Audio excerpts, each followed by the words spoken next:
हमारी आज की जो रियल हॉरर स्टोरी है, ये कहानी एक हॉरर मिस्ट्री है। इस कहानी में सन 2000 के टाइम पर एक हॉस्पिटल हुआ करता था। अब इस हॉस्पिटल में एक वार्ड नंबर सी था। उस वार्ड में उस समय 18 मरीज भर्ती थे। अब एक रात होता ऐसा है कि वो जो 18 मरीज थे, उन सभी की एक साथ जान चली जाती है। अब उन लोगों की जान जाने के बाद पूरे हॉस्पिटल में हाहाकार मच जाता है।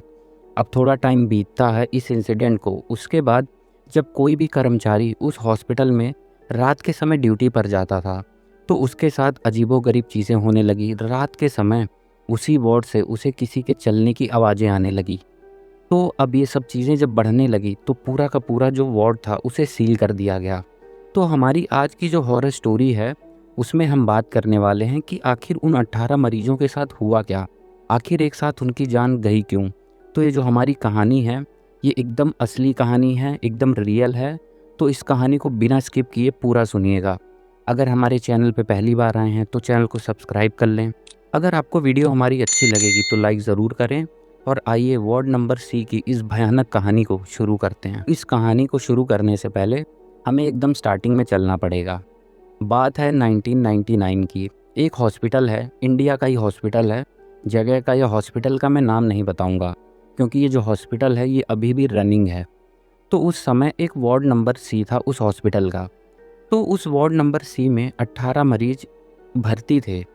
तो एक रात ऐसा होता है कि वो जो 18 के 18 मरीज थे, उन सभी की जान चली जाती है। काफ़ी शॉकिंग चीज़ थी कि 18 लोगों की एक साथ जान जाना। तो जो हॉस्पिटल के डॉक्टर थे, जो वहाँ का बड़ा मैनेजमेंट था, वो सभी लोग जाते हैं चेक करने के लिए, क्योंकि उनको लोगों के घर वालों को भी रीज़न देना था कि आखिर ऐसा हुआ क्यों है, और जो भी लोग थे उनको जवाब देना था। तो उन्होंने जो मेडिकल रिपोर्ट बताई, उस रिपोर्ट में उन्होंने कहा कि ये जो 18 मरीज़ हैं, इनकी जान हार्ट अटैक की वजह से गई है। बट काफ़ी लोगों के लिए ये जो रीज़न था ये काफ़ी शॉकिंग था, क्योंकि एक साथ 18 लोगों को हार्ट अटैक आना एक टाइम पर, और साथ ही सभी की जान चली जाना, उनमें से कोई भी नहीं बचा। काफ़ी शॉकिंग था। कुछ लोगों ने इस बात को भरोसा करने के लिए सोचा भी, बट भरोसा करना बहुत मुश्किल था। तो मैंने आपको बता दिया कि 1999 में उस वार्ड में हुआ क्या था। उसके बाद वो जो वार्ड था, घटना के बाद जो सारी चीज़ें वहाँ से हटाई गई, तो फिर भी वहाँ लोग मरीज़ वगैरह देखते थे। लेकिन कुछ टाइम बीतने के बाद उस वार्ड से रात के समय जो कर्मचारी आसपास काम करते थे, उस वार्ड के अंदर से उन्हें किसी के रोने की, रात के अंधेरे में किसी के पैदल चलने की अजीबोगरीब आवाज़ें आने लगी। जब लोग चेक करने के लिए जाते तो वहाँ पर उन्हें कुछ भी दिखाई नहीं पड़ता। तो जब ये सारी चीज़ें डे बाय डे बढ़ने लगी, तो जो वहाँ का मैनेजमेंट था हॉस्पिटल का, उन्होंने पूरी तरीके से उस वार्ड नंबर सी को सील कर दिया। वार्ड को सील करने के बाद 17 साल बीत जाते हैं। 17 साल बीतने के बाद 2016 के टाइम पर एक आर्यन नाम का यंग डॉक्टर उस हॉस्पिटल में ड्यूटी के लिए अपॉइंट होता है। जो आर्यन था, उसकी एज 25 साल थी। अब यहाँ पर एक चीज़ जानना ज़रूरी है कि जो आर्यन की ड्यूटी लगती है वो नाइट शिफ्ट लगती है, और वार्ड नंबर ए में। अब यहाँ पर एक इम्पॉर्टेंट चीज़ ये है कि जो वार्ड नंबर ए है और जो वार्ड नंबर सी जिसे सील कर दिया गया, उन दोनों के बीच में एक कॉमन दीवार थी, और दोनों अगल बगल में वार्ड पड़ते थे। तो जो आर्यन था वो वार्ड नंबर ए में देर रात तक लैब में काम किया करता था। ऐसे ही एक रात की बात मैं आपको बताता हूँ कि जो आर्यन था वो वार्ड नंबर ए में काम कर रहा था। काम करते हुए उसे काफ़ी टाइम हो गया था, रात के लगभग 1 बज रहे थे। तो रात के 1 बजे जब वो काम कर रहा था, तो पहले तो उसे एक काफ़ी अजीब सी आवाज़ सुनाई पड़ती है। अब मैं आप लोगों को यहाँ एक चीज़ बता दूँ, ये जो आवाज़ थी ये किसी के रोने या फिर चिल्लाने की आवाज़ नहीं थी। तो जब पहले आर्यन ने आवाज़ सुनी, उसने ध्यान से सुनने की कोशिश करी कि आखिर ये आवाज़ इतनी रात को आ कहाँ से रही है। तो जो आर्यन था उसे फ़ील होता है कि जो दीवार है उसके पास से ये आवाज़ आ रही है। तो जब आर्यन ध्यान से सुनने की कोशिश करता है, तो आर्यन को सुनाई पड़ता है कि किसी के रोने की बहुत ही धीरे धीरे आवाज़ आ रही है। ये आवाज़ इतनी खामोश थी और इतने धीरे धीरे आ रही थी कि अगर कोई नॉर्मल आदमी सुने तो वो ये सोच सकता है कि किसी रूम में फ़ैन चल रहा है, या ये जो आवाज़ है किसी के रोने की नहीं बल्कि किसी और चीज़ की है। तो जब आर्यन ने ये आवाज़ सुनी, पहले उसे काफ़ी अजीब लगता है कि रात के 3 बज रहे हैं, ये आवाज़ आ कहाँ से रही होगी। तो वो इस सब चीज़ों को एकदम इग्नोर कर देता है, कहता है कि यार इतने टाइम पर, इतनी रात में उस वार्ड से आवाज़ आना नामुमकिन है क्योंकि उस वार्ड को सील कर दिया गया है, वहाँ पर इतनी रात में कोई नहीं होगा।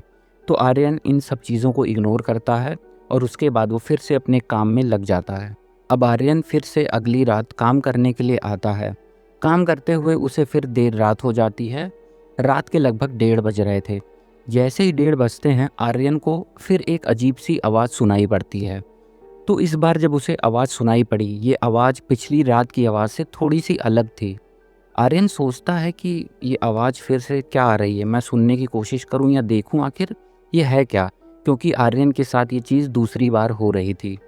तो ये आवाज़ जो थी इस बार फिर से उन्हीं दीवालों की तरफ से आ रही थी जो कि जो वार्ड सी है उधर थी। तो जो आर्यन था वो फिर से वापस जाता है वार्ड सी की दीवार के पास। अब आर्यन ने अपना कान उस दीवार के पास आराम से लगाया और सुनने की कोशिश करता है। तो आर्यन को सुनाई पड़ता है कि किसी के सांस लेने की बहुत ही हल्की हल्की आवाज़ है जो उसके कानों तक आ रही है। ऐसा लग रहा था कि कोई आदमी रो रहा है, लेकिन रोते हुए वो अपनी सांसों को रोकने की कोशिश कर रहा है, जैसे उसे कोई चुप करा रहा है। जब आर्यन ये चीज़ सुनता है वो डर भी जाता है और चौंक जाता है कि आखिर इतनी रात को किसी के रोने की आवाज़ कैसे आ सकती है। फिर आर्यन ने उस रात उस लैब में कोई भी काम नहीं किया और वो डर के मारे अपने घर चला जाता है। अब तीसरी रात आती है। जो आर्यन था उसकी ड्यूटी अभी भी वार्ड नंबर ए में थी, लेकिन पिछली जो 2 रातों के साथ आर्यन के साथ हुआ था वो चीज़ें अब उसे डराने और परेशान करने लगी थी। तो जो आर्यन था वो सोचता है कि यार जो पिछली मेरे साथ 2 रातों को हुआ है मैं अकेले तो नहीं जाऊंगा। तो एक समीर नाम का वार्ड बॉय होता है। तो आर्यन उसके पास जाता है और बात करता है। कहता है कि समीर तुम मेरे साथ इस रात ड्यूटी पर चलोगे? तो जो समीर था कहता है ठीक है मैं आपके साथ चलूँगा। दोनों ने बात कर ली। उसके बाद रात हो जाती है तो 8 या 9 बजे जो आर्यन था उसकी ड्यूटी शुरू होती है। तो वो वार्ड नंबर ए में काम कर रहा था और जो समीर था वो भी कुछ ना कुछ काम लैब में किए जा रहा था। अब काम करते हुए लगभग आधी रात हो जाती है। तो जो आर्यन था वो कुछ ना कुछ कर रहा था। तभी समीर को एक अजीब सी आवाज़ सुनाई पड़ती है। पहले तो जो समीर है आवाज़ सुनने के बाद एकदम डर सा जाता है। वो सोचता है कि आखिर ये आवाज़ आ कहाँ से रही है। उसे भी वही दीवार वार्ड नंबर सी की तरफ जो थी उसी तरफ से आवाज़ आती है। वो भी उस दीवार के पास जाता है और सुनने की कोशिश करता है कि आखिर ये आवाज़ है क्या। तो जब समीर ने अपने कान लगाकर ध्यान से सुनने की कोशिश करी तो उसे ऐसा लगा कि जैसे कोई आदमी है वो दर्द में रो रहा है, बट जो रोने की उसकी आवाज़ है वो बहुत ही धीमी है और जो उसकी सांसें हैं रोते हुए अटक रही हैं। ऐसा लग रहा है कि जैसे उसे कोई चुप कराने की कोशिश कर रहा है। ये सुनता ही है समीर की जो आर्यन था उसकी नज़र समीर पे पड़ती है कि वो दीवार पे चिपका कुछ सुन रहा है। तो जो आर्यन था वो समीर से पूछता है कि समीर क्या हुआ, तुम उस दीवार के पास आखिर कर क्या रहे हो? तो जो समीर था वो कहता है कि सर मुझे इस दीवार से एक आवाज़ आ रही है किसी के रोने की, लेकिन ऐसा लग रहा है कि जैसे उसे कोई डरा रहा हो और चुप कराने की कोशिश कर रहा है। जब समीर ने आर्यन को ये बात बताई ही थी तभी ये दोनों महसूस करते हैं कि जो वार्ड नंबर ए की लाइटें हैं, जो बल्ब लगे हैं, वो बुरी तरीके से ब्लिंक करने लगते हैं और एक अजीब सा धमाका सा होता है और जो बल्ब थे सारे उस रूम के फूट जाते हैं। अब ये देखने के बाद दोनों बुरी तरीके से डर चुके थे कि आखिर इस रूम में हो क्या रहा है। तभी वो जो रोने की आवाज़ थी वो आवाज़ अब धीरे धीरे तेज होने लगी थी और अब वो रोने की नहीं, किसी के दर्द में चिल्लाने की आवाज़ थी। ऐसा लग रहा था कि कोई किसी आदमी का गला दबा रहा है और वो चिल्लाने की कोशिश कर रहा है, बट उसकी जो सांसें हैं वो अब उसके मुंह से निकल नहीं पा रही हैं और वो दर्द में करा रहा है। अब समीर और आर्यन को ये आवाज़ आ ही रही थी कि तभी अचानक होता क्या है कि एक बहुत ही मोटी और भारी आवाज़ में एक बहुत ही सख्त आवाज़ आती है और वो जो आवाज़ थी वो बोलती है कि चुप हो जा। बस इतना ही सुनाई पड़ता है कि चुप हो जा। उसके बाद जो दर्द में आदमी के तड़पने की आवाज़ थी वो आवाज़ बंद हो जाती है और पूरे रूम में चारों तरफ भयानक सन्नाटा फैल जाता है। अब पूरा सन्नाटा फैलने के बाद जो समीर और आर्यन था ये दोनों बुरी तरीके से डर चुके थे। ये सोचते हैं कि यहाँ पर कुछ तो दिक्कत है, यहाँ पर कोई ऐसी चीज़ है जो कि हम लोगों को नहीं चाहती है कि रात के अंधेरे में इतनी रात को हम लोग यहाँ काम करें। वो दोनों इतना डर जाते हैं। रूम में चारों तरफ अंधेरा था। उन्होंने अपना मोबाइल फ़ोन निकाला, उसके टॉर्च निकाली, जलाई और टॉर्च जलाने के बाद वो दोनों उस रूम से भाग जाते हैं अपने अपने घर। अब जो आर्यन था अगले दिन फिर से हॉस्पिटल पहुंचता है, लेकिन अब वो जो आर्यन उस दिन हॉस्पिटल पहुंचा था, उसके दिमाग में बहुत सारे क्वेश्चन चल रहे थे कि आखिर उस वार्ड से वो जो आवाज़ें हैं वो आखिर किन लोगों की हैं, आखिर क्या चीज़ है जो हमें उस रात परेशान कर रही थी। तो जो आर्यन था अब उसने सोचा कि मैं आखिर ये जो राज है इसे पता करके रहूँगा। तो वो जो हॉस्पिटल था उसका जो रिकॉर्ड रूम था उस रूम में जाता है और ढूंढने की कोशिश करता है कि उस वार्ड में आखिर हुआ क्या था। तो बहुत देर तक ढूंढने के बाद एक फ़ाइल मिलती है काफ़ी पुरानी सी। उस फाइल के ऊपर एक डॉक्टर का नोट लिखा था। उस नोट पे लिखा था कि 1999 में जो 18 मरीजों की एक साथ जान गई थी, आखिर क्यों गई थी, उसका जो रीज़न है उस नोट के अंदर था।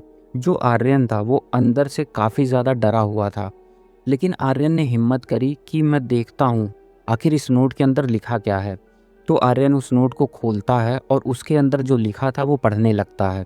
अब आर्यन ने उस नोट के अंदर आखिर पढ़ा क्या, मैं आपको एक एक करके बताता हूँ। आज रात कुछ बहुत ही भयानक हुआ।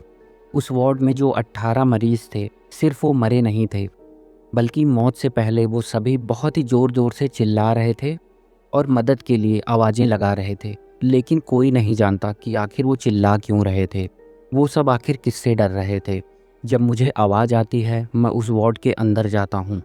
जब मैं अंदर गया तो मैंने नज़ारा देखा कि वो जो 18 के 18 मरीज़ थे वो अपने बेडों पर मरे हुए पड़े थे। जब मैंने उन सभी का चेहरा देखा तो उनके चेहरे पर एक अजीब सा इमोशन था, ऐसी घबराहट थी जो मैंने इससे पहले आज तक कभी किसी के चेहरे पर नहीं देखी थी। तो ये सब देखने के बाद मैं बहुत ज़्यादा डर जाता हूँ और मैंने जो हॉस्पिटल है उसकी जो अथॉरिटीज़ हैं अपर, उन्हें बताया कि इस पूरे वार्ड में कुछ बहुत ही अजीब हुआ है जिसकी वजह से लोगों की जान गई है। बात को दबाने के लिए जो उस हॉस्पिटल के बड़े मैनेजमेंट के लोग थे उन्होंने इसे हार्ट अटैक का नाम दिया और उसके बाद इस पूरे के पूरे वार्ड को सील कर दिया गया।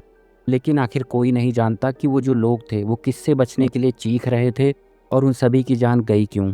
आर्यन जब इस पूरे लेटर को पढ़ता है तब उसे याद आता है कि जब वो वार्ड नंबर ए में रात के अंधेरे में काम किया करता था तब उसने मरीजों को रोते और चिल्लाते हुए उनकी धीमी आवाज़ें सुनी और ऐसा लग रहा था कि कोई उन्हें चुप करा रहा है। तब वो ये सारी चीज़ें रिलेट कर पाता है। उसके बाद ये जो वार्ड था उसे बंद कर दिया। तो जब आर्यन ने ये सारी चीज़ें पढ़ी तो पढ़ने के बाद साफ लग रहा था कि इनकी जो जान है जो गई है मरीज़ों की, वो पता नहीं किस रीज़न से गई है, किसी को भी नहीं पता है। अब उस दिन के बाद जो आर्यन था वो अपने घर जाता है, अपनी ड्यूटी से रिज़ाइन कर देता है।